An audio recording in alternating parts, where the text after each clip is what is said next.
哎呀，我跟你们讲啊，有些姑娘来相亲，我真的让她给气死呀！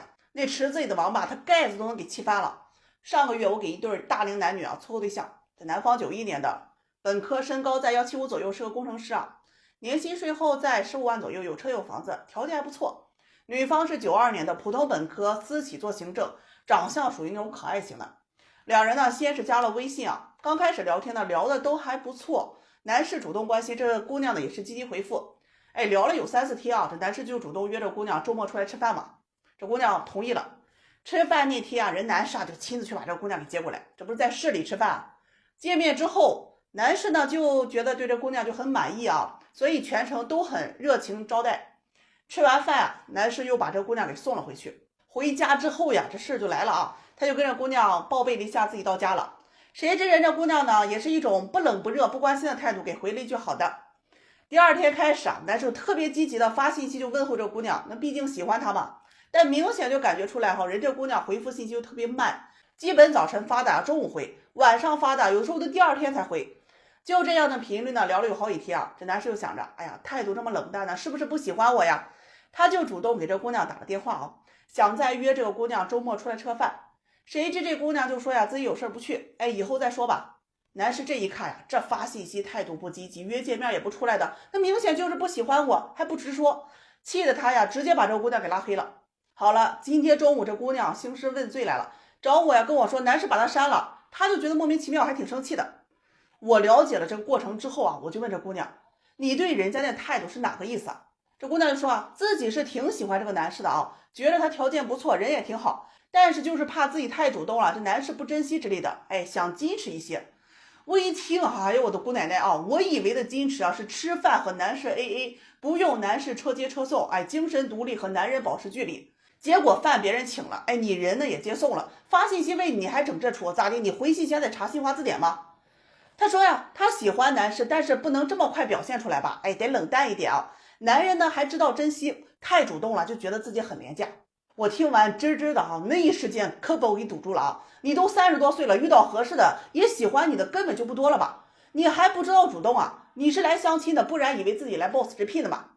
这姑娘就解释说呀，她看到男士的信息了，故意晚点回复。男士约她呢，她有空啊，是故意不去。那意思就是想欲擒故纵呗，你也看看你有没有这个段位呀？你以为你是电视剧里面玛丽苏女士拒绝男主追求后被男主上9天揽月下5洋捉鳖的行为给感动，幸福的生活在一起了吗？姑娘听了很委屈啊，问我这相亲不就是被追的吗？那喜欢我不应该更加主动吗？我一冷就给我删除了，估计也没那么珍惜我吧。真是女人心海底针啊，这男人都猜不透的。我真挺可怜这哥们儿的啊，他都不知道是招谁惹谁了，这哪里是相亲啊？莫不是你是天上派下来考验他耐性的？你说说，你对人有意思，你就直说嘛，别天天吊着他的胃口。男人主动，他也有个方向吧？人家看上你了，就得主动承担爱你的责任嘛。哎呀，我真的是血压突突的往上拱啊！你看看，你俩就认识2星期，连个朋友都不算吧？这搞得跟个情人分手一样，轰轰烈烈的。这姑娘听完让我跟男士沟通一下，她现在愿意主动啊，男士可以追她了。人男士听完之后说，我不愿意了，说有一个相处不错的，已经在了解当中了。这姑娘听完就跟我说，你看看这个男人，他就是没有耐心，嫁给他也白瞎。兄弟们啊，他不听劝，你们得听劝。以后啊，记住了，相亲见了面，对方对你的态度是爱答不理的，觉得跟他聊天的过程当中，相处的就是很不舒服，被怠慢，那就直接的 pass 掉，下一个会更好。没必要啊，去深入的探究，再去结合这个女生的生活环境去分析她这个行为具体原因。人家丝毫都没有 care 你的感受啊，你还分析啥呀？分析啊！管他是为啥的，爱为啥就为啥，反正跟你没关系。相信我，相处初期如果已经觉得不舒服，真继续下去，这种难受感觉只会扩大10倍。你应该做的就是要找一个愿意积极回复你消息、相处舒服的，而不是试图去感化一个和你根本就不是一个频道的人。南辕北辙吧，他怎么想是他自己的事情，与你无关呢？该撤撤。来啊，唠一个很现实的问题啊，这个话题可能会跟你们有很多共鸣啊。相亲的门当户对到底是什么？你觉得对方家庭条件重要吗？就有个男士跟我咨询说呀，和女朋友谈了3年恋爱，压力是越来越大，精神呢直接是临近崩溃。男方是985本科，国企上班，年薪在20万左右，父母都是体制公务员。女友呢是小2岁，普通的2本，私企行政，父母老家都是农村的，都在北京务工。有一个弟弟，兄妹2人呢都是留守儿童，跟着老人长大的。两人是朋友介绍，互相都很喜欢，也因为爱情走到一起。这个姑娘呢，因为受原生家庭的影响，有一些自卑啊，对待感情也总是小心翼翼，很敏感，看待问题啊，负面情绪啊总是很多。两人在一起嘛，他从来都没有看不起女友家的家庭条件，在他有负面情绪的时候，也都是一直鼓励陪伴，让他乐观起来。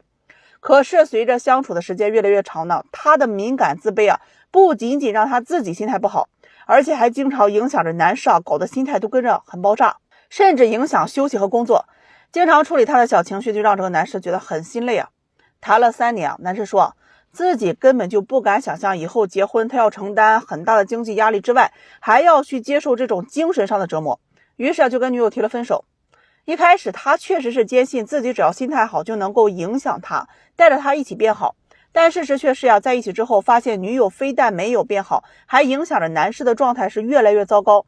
女友一遍遍的问分手是不是嫌自己家庭条件差，看不起自己。男友也是强调很多遍，不是嫌弃他的家庭条件不好，他觉得钱不够可以努力赚钱。那两人谈恋爱互相鼓励互相陪伴，感情和谐就好。但是他真的没有办法一边努力赚钱，一边还要去分出那么多的精力去照顾他的各种情绪问题。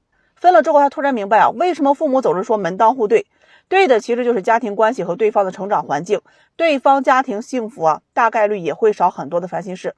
做了很多年的婚恋我见过很多这样的情侣他们有一个误区认为没有走到最后是因为对方看不起我，嫌弃我的家庭条件差。其实大多数感情破裂并不是因为家庭条件的，而是这个人在原生家庭的影响之下，你在对于过去20多年经历着怎样的人生，面对什么样的人，养成什么样的性格，这些是可以决定你看待未来的方式，以及面对人生的方式和怎样去跟人相处的。这些东西对于要和你步入婚姻的另一半来说的话，可能比金钱还要重要的。很多男人来找对象，他们的择偶标准其实对女方的家庭经济条件的好坏没有太多的要求。那直白点说他们往往在乎的不是女方家的条件，因为他觉得条件差人好就可以，他可以说服父母女方家庭不是那么重要，未来才是重要的。他通常可以面对世界上的很多压力，觉得多扛一点也不是什么难事儿。一个男人他不是无法接受这女方家里条件差，而是不能接受女方因为原生家庭的影响而养成的后天的很多的性格缺陷，内心深处的自卑、消极逃避恐慌自我等等的负面情绪。这种心态确实可以搞垮一个人的。即便一个曾经很爱你的人，当他心太累了是走不下去的。生活贫穷家庭条件差，它本身不是决定一个男人愿不愿意跟你结婚，而是家庭和贫困所带来的对心理上的负面塑造导致的性格差异，让人难以和你去相处，这才是很多男人放弃的根本原因。如果你从小家庭条件确实不好，那后天性格已经养成了，但是希望你一定要自信对自己的那种自信。尤其是你在谈感情的时候，你要有责任是为了自己，为了另一半去改变那些原生家庭所带来的烙印，意识到它的存在，然后尽可能的不让那些情绪去左右你的选择。感情出现危机的时候，先好好审视一下自己，是不是被一些不好的东西潜移默化的去影响到了。过去已经过去了，如果你不去解决那些东西一定会影响自己的未来。哎呀，麻烦现在的闺蜜你都对得起闺蜜这个称号吧？你们不是劝离婚就是劝分手，你真的是人家好朋友吗？有一个姑娘给我打电话说闺蜜闪婚她劝人家冷静，结果呢人家把她给拉黑了。她今年35岁未婚，有一个从小玩到大的好闺蜜，38岁了也未婚，是一名会计。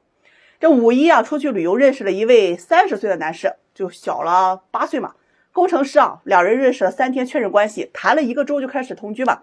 这个月呢，人闺蜜就跟她说两人领证了，听得她是一愣一愣觉得不可思议。她就劝着闺蜜一定要冷静的想清楚，这闪婚的结果它就是闪离。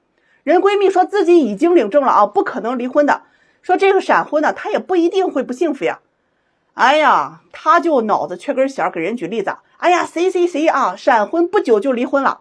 听得这闺蜜也挺上火的，回去就给她拉黑了，说两人以后不再是朋友，不再联系，把这姑娘给气的好心没好报不听劝早晚黄。听完哎呦我去有句话叫防火防盗防闺蜜这话没毛病。那结了婚的老爷们有关注我的，你们想想自己周边有没有这类闺蜜的经验我就不多讲了。这种闺蜜真的是有毒打着为你好的名义，处处看你热闹。人家都38岁了，这个年纪能遇到个头婚还小了8岁的，你管人是不是真爱？反正人家就是比你命好。人都领证了，你还去说人家坏话，给人拆台，你咋就那么膈应人呢？咋的？就得找个差不多年龄的啊，离婚拖家带口的，你就觉得舒服了呗？还是拖到40岁没嫁出去，你作为闺蜜你就开心了，是吧？她跟我解释说呀，闪婚太快了，没了解一个人就结婚啊，这婚姻肯定不靠谱。哎呀，可拉倒吧啊！婚姻靠不靠谱，它不是时间问题，那是人的问题。有多少3天也领证的，过的人家也很幸福呀？有多少3年领证的，照样有很多过得一地鸡毛的。有些闺蜜你们要听清楚啊，这人教人呢教不会，事儿教人呢一遍就会。她过得幸不幸福，自然有这件事情来给她结果教她，你就少管了。人家就算撞了南墙不回头，也跟你没有关系。她说我不放心，哎呀，毕竟是我的好朋友啊，我不希望这个闺蜜跳火坑。我听着就觉得忒假了吧？你啥心思你自己琢磨。好的闺蜜啊，也没你这样的。你替人家想想，以她这个条件，在相亲市场上都没有多少头婚能够要的了。拜托呀，38岁了，说点现实的，同龄离婚的男人，但凡条件好一点的，都想找个30岁的。你闺蜜是不会变老，还是家大业大能躺平3代的？就这年纪能遇到个小8岁的小伙子，哎，个子高，长得还帅啊，不嫌弃他年龄大，还愿意跟他领证的，你问问多少男人敢这么做的？人小伙子相亲市场是缺人吗？那张爱玲说过那啥啊？我忘了，反正人这种爱情，显得你搁这中间当好人了啊。人俩人都领证了啊，搁这喜事跟你说呢，你怎么就那么丧么人啊？闪婚还得离的。这姑娘听了就开始说啊，这男人这不好那不好啊，又是长得丑，又是家里条件差的啊。哎呀，听得我都很烦。就算他过得不好，那狗血剧情啊，那被出轨了，被嫌弃了等等，那是他自己的决定。你担心呢，我理解是出于情分，但是你别逾越你们的关系。他是38岁，不是18岁，也不是88岁了。他有自己的判断能力，他要做什么样的选择，可能会遇到什么样的结果，付出什么样的代价。他不是没有权衡利弊过的。你怎么就敢说人家遇到这个就不会幸福啊？婚姻啊是2个人之间的事情，过得好的话，别人可能会知道为什么，但过得不好，旁观者也未必清楚的。所以啊，奉劝那些老婆嘴啊，安分守己一点，多管管自己，别到时候手伸的那么长。更何况你闺蜜是满心欢喜的跟你分享结婚喜悦的，希望得到祝福的，这个时候聪明点，送上自己的祝福，她需要的是你的鼓励和陪伴，不是你掺和一脚啊，弄得你自己也里外不是人的。哎呀，我就烦这种人，烦死了。有一位姑娘啊，说话特别毒舌，哎呀，介绍了整整3年多，终于快要嫁出去了时候，还没等我敲锣打鼓要庆祝呢，今儿一大中午啊，就哭得一嗷嗷的跟我说又要分手了，说这日子啊过不下去了。哎呀，听得我的心呢是稀碎稀碎的啊，气得我呀，你知不知道你自己找对象有多困难？怎么又分手了？他说呀，那不是我的事儿，哎，那是谁天天找我的事儿。我一听呢，这又咋了呀？这姑娘今年呢是30岁啊，是一名这个房产销售，相亲3年多了，挑挑拣拣，谈了是不知道多少个对象了。终于啊，这过年谈了一个时间超过3个月的，男方呢小他2岁啊，可惜啊还没活过100天呢。上周末2人去饭店吃饭，点了火锅，这邻座有2个熊孩子比较闹腾一点，这姑娘就有点受不了啊，直接就上去啊说人家这个孩子家长啊，你能不能拦着点孩子呀？这么闹烦不烦呢？人对面家长听了之后啊，赶紧道歉啊，把孩子给拦住了。他回来呢，刚坐下，这男友就说他呀，说你忍忍就过去了，你跟小孩子较什么劲儿啊？哎呀，他听了就不愿意啊，我怎么了我啊？那孩子吵得我都吃不下饭了，我不开心了，当然要管了。就这样，一气之下啊，饭也不吃了，拿着包就走了。后来呢，男友呢是打电话又哄又劝的啊，和好了。昨天晚上又发生了2个事情，这男士啊是直接气的提了分手。第一件事情是2人吃了饭之后去超市里面买东西，这排队结账嘛，有一个年龄大的大姨啊去插队，这姑娘见了之后就立马就翻冒了啊，哎，前面老太太来，你这么大年纪了别插队了，怎么这么不要脸呢啊？气得人大姨啊上来就说他呀，你说谁不要脸呢？他听了也不让啊，就说啊，你没看这么多人排队呢，就显着你呗嘞，你往前挤。结果把人老太太给气的啊，不结账扔下东西就走了。然后啊，他本来是觉得呢是自己做了一件好事情，替这里排队的人都出了口气。转头呢，这男友就说他呀，说你怎么能那么逞强呢？那么多人都不说话，就你爱显摆了。姑娘听完呀，这手里东西直接给撂地上去了啊，就质问她男友，他插队你来说我有什么错呀？哎，这个男士啊，他就捡起东西啊，又哄又劝，好了，2人和好了。出了超市啊，打车回家，结果人家司机可能有点事情耽误，就来晚了嘛。这姑娘见状呢，劈头盖脸上前就跟这个司机一顿怼呀，说自己等了多久了啊，吆喝着非要投诉，被男士给拦下来了呀，当着面就说他像个泼妇一样。这姑娘听了很是生气啊，说自己是维护基本的权利，怎么就不行了呢？那司机做错了我就不能说吗？一气之下呀，这姑娘就当场提了分手。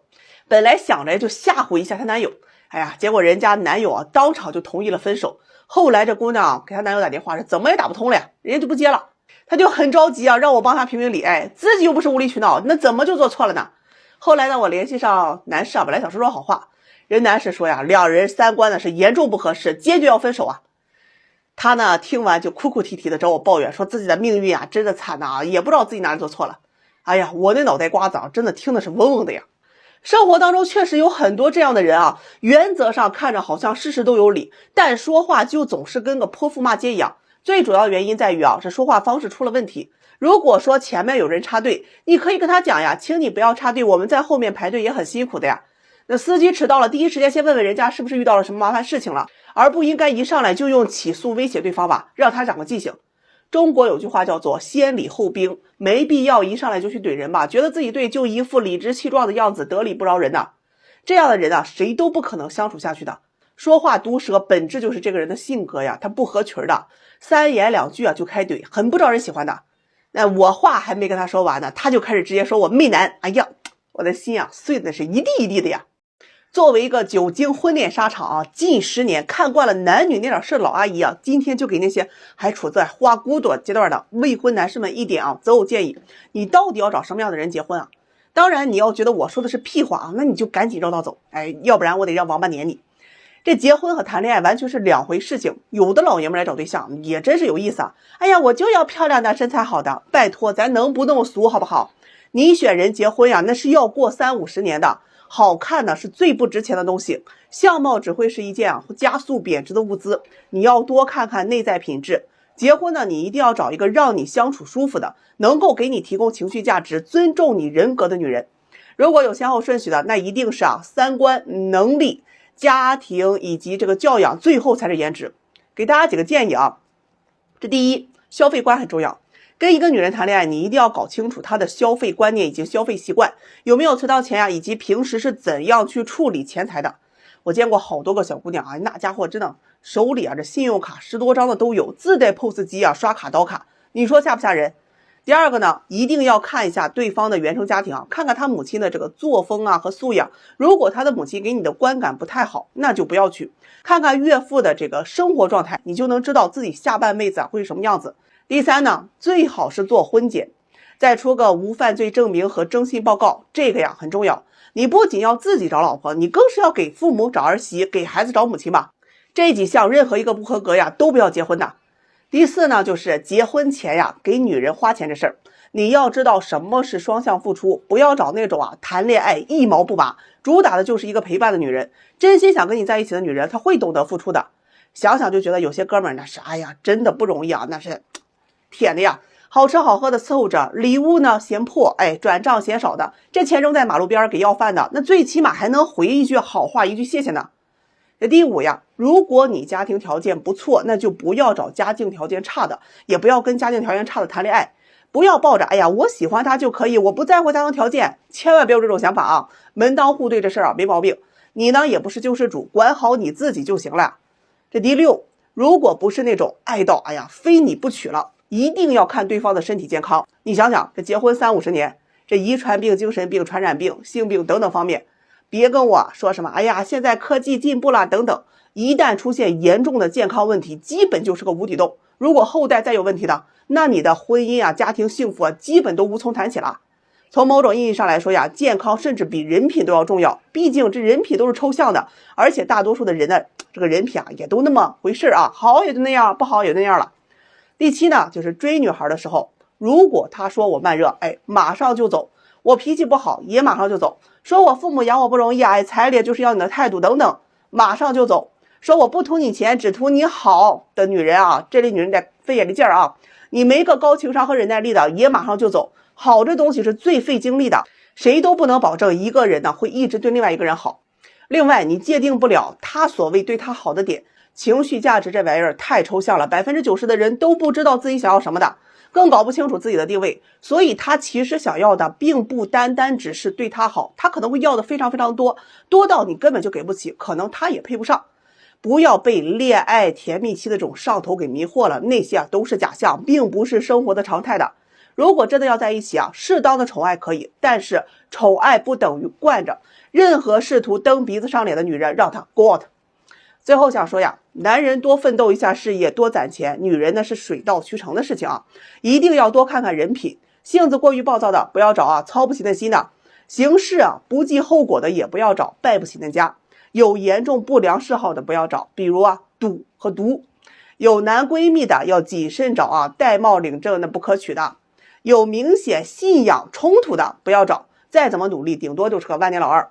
重度女权、动保还有饭圈的这个人士啊，谨慎选择，能活呀带崩你的。婚姻呀，与你想象当中的不同啊，更多的是柴米油盐、家长里短，还有束缚以及责任，两人都浪，日子难长。爱情不是婚姻的基础，可以在一起共同生活才是。愿每一个真诚对待婚姻的人啊，最后都能够被婚姻真诚以待。加油吧，宝子们！哎呀，今天没让一姐们给我整破胆啊！36岁离异不带娃，大专学历做服装销售的，来找我找对象。哎呀，列了整整6条择偶要求，跟我说呀，哎呀，这是最低标准了，可以全国征婚，哎，地区不限。王八听了都得摇头啊！你还是县地区吧，搁一个地儿霍霍也就无所谓了，你别搁全国都知道啊！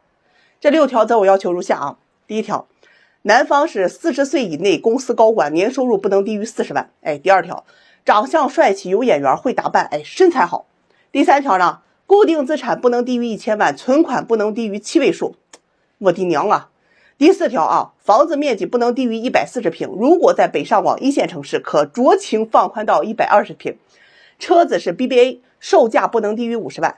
这第5条，学历啊，985、211重点硕士以上学历，理由啊，人家学历低，那就得找个学历高的。这第6条，父母家庭呀要有一定的实力，做生意做买卖，家庭年收入得7位数以上。哎呀，这大妹子啊，一气呵成，思维逻辑是异常清晰啊，一看毒鸡汤就没少喝呀。听完咱是不得不佩服。我问他，我说你不觉得你这择偶要求有些不切实际吗？他反问我哪里不实际了？现在光棍多了去了，我怎么就不能找个好的呢？这个我什么条件不重要啊，我是女的，能给他生孩子，把家里给他照顾好。再说呀，我长得漂亮。哎呀，这位姐姐，我是不忍心刺激你啊，我觉得我已经是仁至义尽，你动不动就得刺激我就不地道了。你穷买不起镜子没关系，我批发给你，我白送。这姑娘不愿意我说她啊，说自己已经错过了一段，那如果这段再找不好啊，那自己干嘛要结婚嘞？哎呀，我一看这架势，那又没人求着你结婚，你这还委屈起来了。他说呀，这要求啊是最低了，哎，我不想妥协，要不宁可不嫁。听得我是真的那个无语啊。你用妥协这个词，我就觉得很好笑啊。什么是妥协？北大清华录取分数线700分，你考了705，那在清华选不着好专业，只能去冷门专业。这个时候你为了清华这个牌子，哎，你选择妥协，或者退而求其次，你选择其他985的热门专业。可你明明就只考了400分，然后问我要不要妥协，你觉得你有可选择的余地和讨价还价的资本吗？这姑娘说听不懂，哎，不重要啊。跟我说呀，自己也不差，有车有房有存款6位数，吃喝不愁的，干嘛要嫁给条件不好的？那不是好白菜让猪拱了吗？好嘛，姐姐呀，真的，我实在是不忍心怼你了啊！你啥时候见过好白菜有剩下的？那些贱卖的都是卖不出去的，晚上没法了，打折处理了，切吧给喂猪了。你自己明明就是觉得亏了屈尊了下架了，哎，让别人给捡到宝了。这里面最大的问题啊，这个本质就是在于你太高估你自己了。这话一出，给这姑娘气的啊，说自己条件很不错呀，他们都夸她好看且年轻，而且身材火辣，这个皮肤保养的很好。听的我是觉得这姐们啊，脑子是有点拎不清了。你觉得一车再好，法拉利开个10年20年，它发动机是不是得生锈吧？你搞不好上路啊，它都得漏油。这个年纪啊，本来最大的魅力就不是比年轻好看了，你非得整的外面锃光瓦亮，那咋地？别人不开车吗？这一开车质量好坏还不清楚吗？这顿输出给这姑娘气够呛啊，说我物化她，我是真没那意思呀。你这择偶要求，那不就是大白天做白日梦吗？真的别怨我说话不好听啊，实话就这样，你得分得清楚现实情况。我个人用的99新的一手奔驰，我半年我就算再怎么造出2000公里来，你觉得我可能1万块钱包过户给你吗？现在啊，你是离异而且大龄，你都熟透了，你应该明白一个道理，你压根就没有自己想的那么好。接着呢，这姑娘就拿出她的好多照片啊给我看，那意思就是证明啊自己的颜值啊。哎呀，这世上啊80%的相亲女人都觉得自己颜值中上，那剩下20%里面还有一半啊觉得那自己是美若天仙呀。那是因为在这个社会上没有人会舍得对你说大实话的。我妈还天天夸我长得比嫦娥都美嘞。这话你要听心里，哎呀，我都觉得那思聪见了我都心动啊！你这不是扯犊子吗？反正啊，我劝这姑娘啊，那放低要求，找个离婚的，有稳定工作、人品好的。结果让这姑娘给我一顿怼我，说我故意啊，是用她消化我这边的光棍资源。哎呀，我的妈呀！我这边的光棍你还真不一定能配得上啊！您快出门啊，往右转，我这边不伺候了。有些人你找对象啊，总说自己不想将就，不想妥协，你得先搞清楚你到底是向社会妥协还是向你自己妥协，别两眼跟了抹了猪油似的啊，看不清。来找对象要车要房要100万的年薪，还要几年收入的彩礼，那是男人傻还是你傻，还是我这池子里的王八傻啊？看门没看住呢，老是不自量力呢，点钱都不知道怎么嘚瑟了你。有一位男士啊，29岁，相亲认识了一个31岁的姑娘。虽然姑娘年龄大点，但是也算是盘量调顺，看着很好。这男士又特别有自信啊，哎呀，自己年轻又帅气嘛，条件还不错，985的硕士研究生啊。这姑娘才是一个普通本科，他就想着这1个月啊没问题，肯定能拿下。于是呀，是早请安晚问候的，天天就差追这个屁股后面去了。哎呀，一到周末就约出来，那显得是老积极了啊。可这姑娘呢，就是不温不火，你不约她，她不出来；你不发信息问她，她是不带回复的。哎呀，一问吃什么，随便去约会吧，看时间，给她送点东西啊，还得看她脸色。哎呀，这1个月呀，这舔狗当的是直接没了尊严了。这姑娘呢，就有个闺蜜啊，28岁，这个男士啊，工作不顺，他就主动关心。帮男士是出谋划策追他朋友啊，没事呢就请这个男士出来吃饭，主动嘘寒问暖。节假日呢还主动发红包送礼物去慰问这个男士。哎呀，这男士就追这个姑娘1个月之后啊，突然是招呼都没打呀就拉黑了她，转身就跟她闺蜜好了，把这个姑娘气的啊。这姑娘知道之后就骂这闺蜜啊是第三者绿茶，明知道这男士在追她，还主动去勾引这个男士，不爽呀去找我告状。说自己其实也是喜欢男士的，但是就觉得呀，这男士啊才追了1个月啊，还不够努力，应该再追几个月，他才能同意。听完我是真的无语啊，让我直接给怼了回去。你这不是该吗？这不是作的吗？哪个男人不喜欢愿意主动关心自己、照顾自己、对自己好的、认可他的女人？被别人挖墙脚，那也是你自己作腾的。为什么很多男人都吃绿茶这一套啊？绿茶的优势不是在于说长得漂亮、身材有多好，它的优点在于啊，它不像某些啊相亲的女孩子一样高冷。他会去主动啊对男人好，耍些小心机，对吧？对男人去投怀送抱，时不时的鼓励啊、赞美、吹捧、安抚这个男人。那男人的核心情感需求就是这些啊，那被鼓励、被崇拜、被认可、被理解，这些绿茶都做得会很好。抛开他们的道德素质，要是你的话，你会不喜欢那些能理解你、对你好的人吗？你会去喜欢那些整天端着啥也不付出，还指望着别人去主动去追去舔的女人吗？相亲市场有时候确实是太现实太冷漠了，很多女人总是去给男人很多的压力啊，认为男人就是要追我的，欠你的吗？这聪明的女人从来都是主动出击的，会撒娇认可男人，主动去关心问候，说话也是轻言细语啊，这个温柔软糯，哪个男人不喜欢？被挖了墙角就说人家是绿茶，你得反思你自己的问题在哪里，为什么这个年龄还一直被剩下？记住啊，不是绿茶太优秀，而是啊对方呀是衬托的太好了。好多的相亲女啊，理所应当的去享受对方对她的好，也从来不夸奖这个男人，就一副啊，你跟我相亲你就应该追我这样的高冷态度。礼物呢买的不好，嫌弃廉价；红包发的小呢又嫌弃太抠，很少去表达赞美和欣赏对方，不懂得给男人提供情绪价值，看到的只有对方的缺点和不足。我呢也不是在夸奖绿茶，而是你需要从问题看到本质。当然呢，可以指责绿茶挖墙脚不顾及道德，但是我觉得更重要的是你要学会从绿茶的经验当中去提升自己。正所谓呀，师夷长技以制夷，我们要把绿茶的技巧学以致用。当你们的感情很好的时候，你觉得绿茶它可能会有机可乘吗？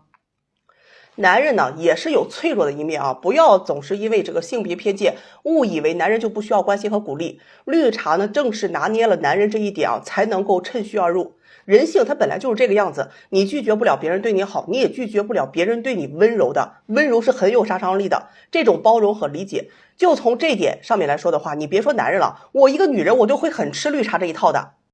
今天上午让一姑娘气得我血压乱窜，嫌我给她介绍对象呢是一个不如一个，越来越差，说我是有意针对她。听了咱那个气啊，你们给评评理啊。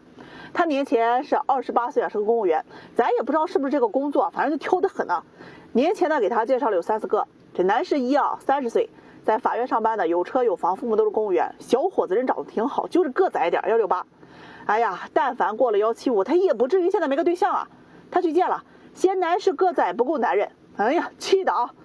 男士2啊，27岁，比他小1岁，人家学历硕士，3甲医院的医生，个子高，条件很好，男方也接受啊，他大一点，觉得2个人只要合得来就行嘛。这2个人见完面啊，他直接告诉我不合适。你们永远都想不到相亲对象拒绝你的理由是什么，就是因为相亲吃饭，男方没有主动给他倒水，他就觉得这男士对他不够尊重，拒绝了。上火吧。男士3啊，设计院工作，也是个硕士，32岁，他也给拒绝了，就是因为男士戴个眼镜不够帅，怕遗传，气得我直接不给他介绍了，王八关门。这种啊，咱就不伺候了。年后吉利啊，快30岁了，着急忙慌的跟我说要找对象，哎，说亲戚家的弟弟妹妹都结婚了，他就很焦虑啊。咱一听啊，心软的，又给他推了2个，一个是公务员，30岁，有房没车，他就觉得这个男士啊，这个年龄了，买不起车，这条件也太差了吧。你听听啊，他这些理由啊，气那个肺管子都给撑堵了。又给他推了一位国企的高管啊，比他大了1岁，短婚3个月啊，未育。他一看资料气炸了，说之前还给我推荐的是未婚的，现在开始介绍离异的了。他要找体制单位的，那家庭条件要好的，长得帅的，情商高的。我跟你们讲，去年整个相亲市场上主力军是94、95、96年的，过了年之后，这主力军就变成了97、98、99，还有很多00后的。当你还在纠结是选医生、选公务员，嫌弃他个子矮，还有他近视眼的时候，人00后都愿意认识啊，谁还选你啊？让他放低一下择偶要求，你可以找体制单位的，但是别要求人长相了，他不行。说长得不好看，这心里啊喜欢不下去啊。那你找帅的可以，别太卡人家工作了，他也不同意，他就非要找那条件好的。这辈子我就占这一回啊，一定不能将就。你说说啊，我又不是人贩子，又不能给你把人绑来，我也不是杀猪盘，啥都能满足你，所以啊，我不介绍了。他呢就一个劲儿责怪我，给他介绍3对象，一个不如一个，越来越差，给我气的啊！当初给你介绍好的，你不是嫌他们这儿不行那儿不行，现在很多条件好的，人家一看你年龄，那就不愿意啊。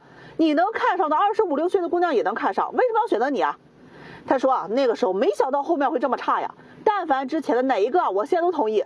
说着说着要吃回头草，要去找去年那个医生啊，我一听啊，直接给拒了。优秀的人脑子是瓦特了吗？要被你招之即来挥之即去的，何况人男士现在已经有女朋友了。他一听就开始埋怨我啊，当时人男的那么喜欢我，我也没有拒绝，我只是想当个朋友而已，你也不劝劝我，你自己挑还怨我身上，是我不让你嫁了，还是拦着迪拜王子不让他娶了？婚恋市场是具有排他性的，先下手为强，后下手遭殃。哎，这话没毛病啊。不论男女，黄金年龄是23到28岁。如果有一天你突然觉得相亲对象质量越来越差的时候，你就得考虑啊，是不是你自己在相亲市场上的价值越来越差了。你28岁，身高180，8块腹肌，年薪100万，哇！我给你介绍一个30岁，身高150，体重120，父母低保在家无业的女生给你吗？那是在侮辱你，我这不找骂吗？你32岁，身高160，体重160，一大块腹肌，年薪5万，无房无车。我给你介绍一个25岁，身高168，体重100，前凸后翘，貌美如花，年薪20万，父母还是国家干部的，那不是在侮辱人女方吗？婚恋市场啊，讲究的是价值匹配。当你年龄越大，你的价值是下降的，条件再好也比不过年轻的潜力股吧。在相亲市场上有很多大龄的单身青年，过了3、5年还是坚持以前的择偶标准，不降低，最后你只会越来越耽误你自己。散会，关门，再无理取闹我就放王八。